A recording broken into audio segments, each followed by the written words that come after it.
வணக்கம். Welcome to கதை திரட்டு audio books. இந்த வீடியோவில் நம்ம என்ன கதை கேட்க போகிறோம்னா அருவி சிறுகதை. நம்ம சேனலை இது வரைக்கும் சப்ஸ்கிரைப் பண்ணாதவங்க சப்ஸ்கிரைப் பண்ணுங்க. பக்கத்தில் இருக்கிற பெல் ஐகானை கிளிக் பண்ணி ஆளுங்கிற ஆப்ஷனை ப்ரெஸ் பண்ணுங்க. ஸோ தட் நான் போடுற கதைகளை உடனுக்குடனே நீங்கள் கேட்கலாம். வாங்க கதைக்குள்ளே போகலாம். சிங்காரம்மா, சிங்காரம்மா என்று அழைத்து கொண்டே வந்தாள் எதிர் வீட்டு காமாட்சி. கூடத்தில் அரிசி புடைத்து கொண்டு அமர்ந்திருந்த என் தமக்கை சிங்காரம் முரத்தை கீழே போட்டுவிட்டு பீதியுடன் கூடிய கண்களை உயர்த்தி உள்ளே வரும் காமாட்சியை பார்த்தாள். இந்த பதட்டத்தை கவனித்த காமாட்சி, ஏன் இப்படி அலறுகிறாய் என்று கடிந்து கொண்டாள். பெற்ற வயிறு அலறுகிறது. அவன் எப்படி இருக்கிறானா? அதைத்தான் சொல்ல வந்தேன். நேற்று வரை காய்ச்சல் இறங்கவே இல்லை. இரவு தூக்கத்திலே வாரி சுருட்டி கொண்டு எழுந்தானாம். முருகா முருகா என்று கத்தினானாம். யாரோ உடனே சூடத்தை கொளுத்தி முருகனுக்கு காட்டிவிட்டு அவனிடம் காட்டினார்களாம். நெற்றியிலே திருச்செந்தூர் முருகனின் விபூதியை இட்டார்களாம். உடனே ஒரு முறை வியர்த்து கொட்டியதாம். காய்ச்சலும் படிப்படியாக இறங்கிவிட்டதாம். டாக்டரே ஆச்சரியப்படுகிறாராம் என்று நீட்டி முழக்கி விஷயத்தை சொன்னாள் காமாட்சி. என் அக்கா புடவையின் முனையினால் கண்களை துடைத்து கொண்டாள். ராஜு, பார்த்தாயா அந்த முருகனை? நான் மறந்தாலும் அவன் என்னை மறக்கவில்லை என்று பெருமூச்செறிந்தாள். சிங்காரக்கா, நீங்கள் இன்னும் அந்த பழைய பிரார்த்தனையை செய்து முடிக்கவில்லையே என்று நான் கேட்டேன். அதைத்தான் சொன்னேன். இதைப்போல் ஏதோ பூச்சிக்கடி அது இது என்று ஒன்றும் சொல்ல தெரியாமல் அவனுக்கு காய்ச்சல் அடித்தது. அப்பொழுது உடனே வேண்டிக் கொண்டு விட்டேன். சூரசம்ஹாரத்தன்று இவனை முருகன் வேஷம் போட்டு சாமி பின்னால் போக சொல்கிறேன் என்று. அப்படி வேண்டிக் கொள்வது எங்கள் குடும்பத்து வழக்கம். அவனும் சொன்னபடி செய்வான். நீங்கள் உடனே செய்திருக்க வேண்டும். ஆமாம், அதை செய்யாமல் அயர்ந்து விட்டேன். அதுக்குத்தான் ஆண்டவன் என்னை சாட்டை எடுத்து அடிக்கிறானே. சிங்காரக்கா தன் கண்களில் இருந்து தாரையாக வழியும் நீரை துடைக்காமலே எங்கோ பார்த்து கொண்டு அமர்ந்திருந்தாள். ஏ ராஜா, ஏ ராஜு, எதற்காக நீ இப்பொழுது பழைய கதையை எல்லாம் கிளப்புகிறாய் என்று காமாட்சி என்னை கடிந்தாள். சிங்காரக்காவுக்கு 2 பிள்ளைகள். மூத்தவன் மாணிக்கத்திற்கும் இளையவன் ரத்தினவேலுக்கும் மிகவும் வயது வித்தியாசம் இருந்தது. மூத்தவனின் குழந்தைகளோடு ஒப்பமாக இளையவன் வளர்ந்து வந்தான். அவன் கல்லூரியில் படித்து கொண்டிருந்த போதுதான் அந்த காய்ச்சல் வந்தது. உடனே பரீட்சை எழுதினான். அதன் விளைவு தெரிவதற்குள்ளாகவே எங்கள் அடுத்த வீட்டு அம்மாள் பம்பாய் போவதற்கு துணை வேண்டுமென்று அவனை அழைத்தாள். என் அக்காவும் மகனை அனுப்பி வைத்தாள். போனவன் அங்கேயே மில் நெசவை பற்றி படிப்பதற்காக நின்று விட்டான். தரை வைத்து பிழைப்பவர்கள் தாமே நாங்கள். பையன் அந்த துறையிலேயே அபிவிருத்தியை கொண்டு வருவான் என்று நாங்கள் எண்ணினோம். சிங்காரம்மாவின் கணவர் அப்பொழுது இருந்தார். என்னிடம் கலந்து ஆலோசித்தார். படித்துவிட்டு வரட்டும், நம் குலத்தொழிலை பழிக்கும்படி ஒன்றுமில்லையே, வந்தாலும் ஜவுளிக்கடையை பார்த்து கொள்வான் என்று நானும் சொன்னேன். சொன்னதனால் என்ன, செய்ததனால் தான் என்ன? நன்றாக படித்து பட்டம் பெற்று வந்தான். இங்கே வந்து ஜவுளிக்கடையை ஏற்றுக்கொண்டு அண்ணனுடன் நடத்தினான். மிஷின் தறிகளும் 2 போட்டு பட்டு புடவைகள் நெய்ய ஆரம்பித்தார்கள். மற்ற மில் ஜவுளி வகைகளின் தரம் அறிந்து நன்கு வியாபாரம் நடத்தினார்கள். அவனுக்கு கல்யாணம் செய்வித்தார்கள். எல்லோரும் ஒரே குடும்பமாகத்தான் இருந்தனர். ஆயின் வந்த பெண்ணை விட அவளுடைய பெற்றோர்களின் ஆதிக்கம் அதிகமாக ஆக ஆரம்பித்தது. குடும்பத்தின் ஒவ்வொரு விஷயத்திலும் அவர்கள் தலையிட்டு தம் அபிப்பிராயத்தை கூறினார்கள், நிலைநாட்ட முயன்றார்கள். இவர்கள் குடும்பத்தில் அது சஞ்சலத்தை உண்டு பண்ணியது. பெரியவருக்கு மிகவும் சினம். உள்ளூர எண்ணங்கள் குமுறிக்கொண்டே இருந்து ஒரு நாள் வெடித்தன. ரத்தினவேலு தனக்கே கடையை எழுதி தந்துவிட வேண்டும் என்று வந்து கேட்டான். தகப்பனார் அதிர்ந்து போனார். ஏனடா, நான் இருக்கும்போதே இப்படி பேச உனக்கு நான் துணிந்ததா என்று கேட்டார். தகப்பனாருக்கு முன் இதுவரை அமர்ந்து கூட அறியாத அவன் அன்று எதிரே பெரிய வீரனைப் போல நின்றான். கேட்காமல் என்ன? நான் தானே கடையை நடத்துகிறேன். நான் வந்த பிறகுதானே கடையில் லாபம் கொள்ளையாக வருகிறது. நான் படித்துவிட்டு வந்திராவிட்டால் 4 தறிகளை வைத்துக்கொண்டு என்னத்தை சாதித்து விட்டிருப்பீர்கள் என்று கேட்டான். நீ படித்த படிப்பு இப்படி பேசவா கற்றுக் கொடுத்தது என்றான் அண்ணன் மாணிக்கம். படிக்காதவர்களுக்கு படிப்பை பற்றி என்ன தெரிய போகிறது என்று அவன் தமையனையும் தூக்கி எறிந்தான். தாய் குறுக்கிட்டாள். என்னடா துணிச்சல்! மற்றவர்கள் பேச்சைக் கேட்டு பிறந்த வீட்டிலேயே தீயை வைக்காதேடா! உன் காலின் கீழே இருக்கிற பூமியை நீயே பறிக்காதே! அண்ணனிடம் மன்னிப்பு கேள்! அப்பா காலிலே விழு! என்றாள். ஏன் நியாயத்தைக் கேட்டால் உன் மனசுக்கு வேதனையா? உழைத்துத்தானே கேட்கிறேன். உன் பெரிய மகன்தான் உனக்கு உயர்த்தியா? என்னைப் போல் அவன், அவனைப் போல நான். இந்த நீதியில் அவன் என்னென்னவோ பேசினான். பெரியவர் கத்தினார். பெரிய பிள்ளை என்ன தடுத்தும் அவர் நிறுத்தவில்லை. ரத்தினவேலும் அசங்காமல் நின்றான். தகப்பனார் இரத்த கொதிப்புடன் அன்று போய் படுக்கையில் விழுந்தவர்தாம். பிறகு எழுந்திருக்கவே இல்லை. அன்று என் தமக்கையை பார்த்தவர்கள் அதிர்ந்து போய் விட்டிருப்பார்கள். மெதுவாக பேசிக்கொண்டு அமைதியாக நடப்பவள் அவள். அதற்கேற்ப சிறிது உருவமும் கூட. ஆயின் அன்று அவள் ஆகாயத்திற்கும் பூமிக்கும் அக்னி பிழம்பாக நின்றது போல இருந்தது. அசடே, சம்பந்தமில்லாதவர்கள் பேச்சு கேட்டு கெட்டு போகாதேடா! நம் வீடு எத்தனையோ காலமாக நிலைத்த பெருங்கோயில். அதன் இடையில் கோடரியை வீசாதே என்றாள் சிங்காரம். சரிதான், நிறுத்தம்மா. பெரிய நியாயம் பேச வந்து விட்டாயா? உன் மனசுக்கு நீதி தெரியவில்லையா? நான் இல்லாவிட்டால் கடை மண் மேடிட்டிருக்கும் என்றான் மகன். நீ பிறப்பதற்கு 1000 காலத்துக்கு முன்பில் இருந்து இருக்கிறது. 1000 காலத்துக்கும் இனியும் இருக்கும். ஏன் வீண் அகந்தையிலே அழிந்து போகிறாய்? பாருங்க, சம்பந்தம் இல்லாதவங்க என்று என் அப்பா அம்மாவைத்தானே உங்கள் அம்மா குறிப்பிடுகிறார்கள். அவர்கள் சம்பந்தப்படாவிட்டால் பிறகு யார்தான் இதில் தலையிடுவார்கள்? உங்கள் மனிதர்கள் நம்மை ஏமாற்றி நம் வாயில் மண் போட அவர்கள் பார்த்து கொண்டிருப்பார்களா? என்ற ரத்தினவேலுவின் மனைவியும் வந்து நின்று பேச ஆரம்பித்தாள். சிங்காரம் நிமிர்ந்தாள். பெண் பிள்ளை சபையில் நின்று பேசும் அளவு ஆகிவிட்டதா? இனி இந்த வீட்டில் நீங்கள் இருக்க முடியாது. வெளியேறி விடுங்கள் என்றாள் கம்பீரமாக. மாணிக்கம் குறுக்கிட்டான். அம்மா, அவன் ஏதோ சிறுபிள்ளைத்தனமாக பேசினால் நெய்யும். சிறுபிள்ளையாகத்தான் இருந்தான் இதுவரை. இன்று மிகவும் பெரியவனாகி விட்டானப்பா.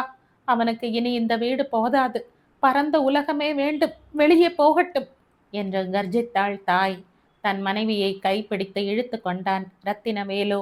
போகிறோம். அதற்காக நீங்கள் நியாயத்தில் இருந்து தலை தப்ப முடியாது. நினைவிருக்கட்டும். இன்றைக்கு உனக்கு பெரிய பிள்ளையே உயர்த்தியாகி விட்டான். நாளைக்கு என் காலில் வந்து விழுவாய் என்று சவால் விட்டுவிட்டு போய்விட்டான் ரத்தினவேலு. சிவசிவா என்ற காதை பொத்திக் கொண்டான் மாணிக்கம். படுக்கையில் விழுந்த பெரியவர் எழுந்திருக்கவே இல்லை. ஆனால் வக்கீல்களை அழைத்து சொத்தை பாக பிரிவினை செய்து விட்டார். தகப்பனார் இறந்த விவரம் தெரிந்து வந்தான் இளைய மகன். யாருடனும் ஒன்றாமல் இருந்தான். தனக்கு சேர வேண்டியதை ஊர்ஜிதப்படுத்தி கொண்டு போய்விட்டான். பெற்ற தாய் அவனை கண்டு கதறியும் கூட அவன் கல்லாக இருந்து விட்டான். எத்தனையோ வருடங்கள் ஆகிவிட்டன.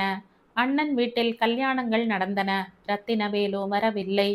பம்பாயில் ஒரு பெரிய மில்லில் உத்தியோகம் பார்த்தானாம். பிறகு இப்பொழுது சில வருடங்களாக கடை தெருவில் பம்பாய் இல்லம் என்ற ஒரு கடை நடத்தி வருகிறான். அவனுக்கும் குழந்தைகள் வளர்ந்து விட்டன. அவன் மூத்த பெண் நிர்மலாவுக்கு கல்யாணம் நிச்சயம் செய்திருப்பதாக கூட கேள்வி. திடீரென்று போன மாதம் அவன் படுத்து விட்டான். ஊர் பெயர் தெரியாத காய்ச்சல் அவனை வாட்டியது. நான் ஒரு முறை போய் பார்த்துவிட்டு வந்தேன். அதுவும் என் தமக்கையின் தூண்டுதலின் பேரில்தான். ராஜு, நீதான் ஒரு தரம் போய் பார்த்து விட்டு வாயேன். என்ன காய்ச்சலோ என்ன கதையோ? பெண்ணுக்கு கூட கல்யாணமாம் ஊரார் சொல்கிறார்கள். இத்தனை வருஷமாகியும் அவன் மனசு இறங்கவில்லையே. அவன் அண்ணன் ஒரு முறை போய் பார்த்தான். எழுந்து உள்ளே போய்விட்டானா? தம்பி, கடை சிப்பந்தி ஒருவன் வந்து ஐயா கடையில் இல்லை என்று முழு பூசணிக்காயை சோற்றில் மறைக்க பார்த்தானா? அதை நினைத்து மாணிக்கம் இப்பொழுது மீண்டும் போகவே அஞ்சுகிறான். நான் போய் வருகிறேன் அக்கா என்றேன் நான். அந்த பெற்ற மனம் தவித்த தவிப்பு எனக்கு தெரியும். 2 நாட்களுக்கு முன் ஒரு முறை போய் வந்தாள் சிங்காரம். மருமகள் தெருவில் இருந்தே பதில் சொல்லி அனுப்பிவிட்டாளாம். முருகன்தான் காப்பாற்ற வேண்டும் என்று சதா முனகிக் கொண்டே இருந்தாள் அந்த அன்னை. நான் அவனை போய் பார்த்தேன். பார்த்ததை வந்து சொல்ல எனக்கு நான் துணியவில்லை. அவன் நிலைமை ஒரு விதத்திலும் நன்றாக இல்லை. வைத்தியங்களும் அதிக நம்பிக்கை வைக்கவில்லை. சிங்காரத்தினிடம் நான் ஒன்றும் கூறவில்லை. நல்ல காய்ச்சல், இன்னும் 2 நாட்களில் சரியாகிவிடும் என்கிறார்கள் என்றேன். என் மனம் மட்டும் முருகா முருகா என்று அரற்றிக்கொண்டே இருந்தது. சரியாகிவிடும் என்று செய்தி சொன்னேனே, எப்படியானால் சரி? ஆண்டவன் எதை சரி என்று நினைப்பானோ அதன் பிறகு காமாட்சிதான் இருமுறை போய் பார்த்துவிட்டு வந்தாள். இன்று திரும்பி வந்தபோது முருகன் அருளை பற்றி கூறினாள். சிங்காரத்திற்கு பழைய நினைப்பேதான். ஆமாம் ராஜு, நான் அந்த வேண்டுதலை செலுத்தவில்லையே. இனிமேல் இந்த வயசு வந்த பிறகு அவன் வேஷம் போட்டுக்கொண்டு பவனி வருவானா? அதுவும் நான் செய்த வேண்டுதல் என்றால் அவனுக்கு நஞ்சாக இருக்குமே. அன்றைக்கு எனக்கு ஆவேசம் வந்து விட்டது. பெரியவர்களுக்கு அடங்கிய குடும்பம் என்ற பெயர் பெற்ற இந்த வீட்டில் பிள்ளைகள் இப்படி கிளம்பலாமா என்ற ஆத்திரம் வந்துவிட்டது. மேலும் அவர்கள் அப்பா படுக்கையில் விழுந்ததும் கோபுரம் சாய்ந்து விட்டது போல என் வயிறு பகீர் என்றது. கத்தி விட்டேன். இத்தனை வருட காலமாகவா அதன் வேகம் அவனிடம் இருக்கும்? சொத்தில் பங்கும் கிடைத்து விட்டதே. அவனுக்கு வஞ்சனை செய்யவில்லையே அவன் தகப்பனார். அவனும் பிள்ளைகள் பெற்ற தகப்பனாகி விட்டானே. குடும்பத்தின் ஏற்ற தாழ்வுகள் தெரியாமலா இருக்கும் அவனுக்கு? பாசம் எனும் ஈரம் அவன் உள்ளத்தில் ஊற்றி எடுக்காமலா இருக்கும்? இந்த சமயத்தில் கூட பெற்ற தாயை அவன் நினைக்கவில்லையே. என் மருமகள் சொன்னாள், உங்களை கண்டால் அவருக்கு உடம்பு அதிகமாகிவிடும் என்று. எப்படியோ அவன் நல்லபடியாக இருந்தால் போதும் என்று நான் வந்து விட்டேன். ஒரு தரம் கண்ணால் பார்த்தாலாவது மனசு கொஞ்சம் ஆறுதல் அடைந்திருக்கும். நான் மௌனமாக அந்த புலம்புதலை கேட்டு கொண்டிருந்தேன். முருகன் என்ன நினைத்து கொண்டிருந்தாரோ? ஒரு நாள் காமாட்சியை தனியாக சந்தித்து அவளிடம் விஷயத்தை வெளியிட்டேன். நான் பக்குவமாக சொல்லி பார்க்கிறேன். சிங்காரம்மாவும் இப்படியெல்லாம் வேண்டிக் கொண்டிருக்க கூடாது என்று கூறிக்கொண்டே அவள் சென்றாள். அந்த அம்மாள் ரத்னவேலுவிடம் சொன்ன சொல்லுக்கு பயன் கிடைத்தது போலும் படிப்படியாக ஜுரம் குறைந்து நடக்க ஆரம்பித்தான் ரத்தினவேலு. எங்கள் ஊரில் சூரசம்ஹார உற்சவம் வந்தது. ரத்தினவேலு வேடம் தரித்து ஊர்வலத்தில் பங்கெடுக்கப் போவதும் வதந்தியாக பரவி எங்கள் செவிக்கும் எட்டியது. உற்சவத்தன்று சிங்காரத்தை பிடிக்கவே முடியவில்லை. காலை முதற்கொண்டு அவளுக்கு அதே நினைப்பு. அவள் தெரு திண்ணையிலேயே குடியிருந்தாள். ஊர்வலம் வரும்போது நாங்கள் எல்லோரும் தெருவில் நின்று கொண்டிருந்தோம். ரத்தினவேலு ஊர்வலத்தில் பங்கு கொள்வான் என்ற நம்பிக்கையே எனக்கு இருக்கவில்லை. ஆனால் அவன் முருகன் வேடத்தில் கையில் வேல் ஏந்தி நடந்து வந்தான். சிங்காரம் கையில் சூடத்தட்டுடன் ஓடினாள். பிள்ளையின் அருகில் சென்றபோது அவளுக்கு ஆவேசம் வந்து விட்டது. யார் பிடித்தும் அவளை அடக்க முடியவில்லை. கீழே விழுந்து வணங்கிய வண்ணம் இருந்தாள். பிறகு நினைவிழந்து விட்டாள். அவளை தூக்கி கொண்டு வந்து வீட்டிற்குள் விட்டோம். நான் ரத்தினவேலுவை நிமிர்ந்து பார்த்தேன். அவன் முகத்தில் புதுமையான ஒரு குதூகலம். என்னை கண்டதும் கண் சிமிட்டிவிட்டு தாழ்ந்த குரலில், பார்த்தீர்களா மாமா, எப்படி என் அம்மா என் காதிலே வந்து விழுந்தாள் பாருங்கள். இந்த ரத்தினத்தின் பேச்சு வீண் போகாது என்றான் அவன். உன்னை வணங்கவில்லை, உன்னிடம் உள்ள முருகனைத்தான் வணங்கினாள் என்றேன் நான். அடப்பாவி, இத்தனைக்கு பிறகும் கூட உனக்கு அகம்பாவம் அடங்கவில்லையே. ஆண்டவனுடைய வேஷத்தில் இருந்தாலும் உள்ளே இருப்பது நீதான் என்று நிரூபித்து விட்டாயே என்று நான் உறக்கவே கூறிவிட்டேன். பவித்திரமான வேடத்தில் இருக்கிற போது இவ்வாறு வார்த்தைகள் வெளிவந்தமைக்கு நான் மறுகணமே மனம் வெதும்பினேன். அந்த உருவத்திற்காகவாவது சிறிது அடக்கம் என்னிடம் இருந்திருக்க வேண்டும் அல்லவா? இந்த நிகழ்ச்சியை பற்றி சிங்காரத்தினிடமும் கூறவில்லை. வாழ்க்கை பழையபடி நடந்தது. மகன் உடல் தேறி நடமாடுகிறான் என்று அறிந்தவுடன் சிங்காரமும் அமைதியாக இருந்து விட்டாள். பேத்தியின் கல்யாணமும் நடந்தது. எனக்கு மட்டுமே அழைப்பு வந்தது. சிங்காரத்தின் பொருட்டு நான் போய் பார்த்துவிட்டு வந்தேன். நாட்கள் மீண்டும் ஓடின. அடுத்த வருஷம் நான் ஒரு வேலை நிமித்தமாக குற்றாலம் சென்றேன். ஒரு நாள் நான் 5 அருவியில் ஸ்நானம் செய்துவிட்டு திரும்புகையில் ஒரு சம்பவம் நடந்தது. பெரிய அருவியில் ஒருவன் விழுந்து விட்டதாகவும் அவனை வெளியே எடுத்து வர மிக சிரமப்பட்டதாகவும் சொல்லிக்கொண்டு சிலர் வந்தனர். நானும் அவர்களுடன் கூடவே பெரிய அருவிக்கு சென்றேன். கூட்டத்தை விலக்கிக் கொண்டு நான் போன போது பார்த்தால் ரத்தினவேலுதான் அந்த ஆள் என்று தெரிந்தது. என் மனசு கேட்கவில்லை. நான் அவன் அருகிலேயே இருந்தேன். அவனை அவன் இறங்கியிருக்கும் விடுதிக்கு எடுத்து சென்றோம். கண் விழித்ததும் அவன் என்னை கண்டான். அவன் கண்களில் நீர் முட்டியது. மாமா என்று அழைத்து கையை நீட்டினான். நான் அவன் கையை பற்றி கொண்டு அருகில் அமர்ந்தேன். மாமா, இவரை பார்த்தீர்களா? எப்படி மெலிந்து போய்விட்டார். எங்களுக்கு காலம் சரியாக இல்லை மாமா. கடையிலே நஷ்டம். எங்கள் பெண்ணை கொடுத்த இடத்திலே அவர்கள் அவளை துன்புறுத்துகிறார்களாம். இதெல்லாம் தாங்க மாட்டாமல் இவர் கஷ்டப்பட்டார். வைத்தியர் இங்கே அனுப்பினார். இங்கேயும் எங்கள் கஷ்ட காலம் தொடர்ந்து வந்துவிட்டதே. யாராவது பெரிய அருவியில் விழுந்தார்கள் என்று கேள்விப்பட்டிருக்கிறீர்களா? அங்கு நிற்கவே இடம் கிடைக்காதே என்று ரத்தினவேலுவின் மனைவி புலம்பிவிட்டாள். நான் கல்லாக இருந்தேன். ரத்தினவேலுவை கண்டதும் ஊற்றெடுத்து வந்த என் கரிசனம் அவன் மனைவியின் அலறலை கேட்டதும் வற்றிவிட்டது போலும். நான் எழுந்தேன். அருவியில் ஸ்நானம் செய்வது என்பது ஒரு குழந்தை விளையாட்டல்ல. உங்களுக்கு அது வெறும் தண்ணீரில் வீழ்ச்சியாக தோன்றுகிறது. அது எங்களுக்கு ஆண்டவன் அருள் போல. ஆண்டவனுடைய அருளையோ அன்னையினுடைய பாசத்தையோ தாங்க தெரிந்தவர்கள் தாமே அருவியில் குளிக்க முடியும். அருவியின் அருகில் செல்பவர்கள் உள்ளத்தில் வினயத்தோடு செல்ல வேண்டும். அங்குள்ள நூற்றுக்கணக்கான மனிதர்களில் நாமும் ஒரு சிறு புள்ளி என்று அடக்கத்தோடு சென்று அழுத்தி காலை வைத்திருந்தால் திரு குற்றாலநாதன் கீழே தள்ளுவானா? ஆண்டவன் அருளும் அருவி போலத்தானே.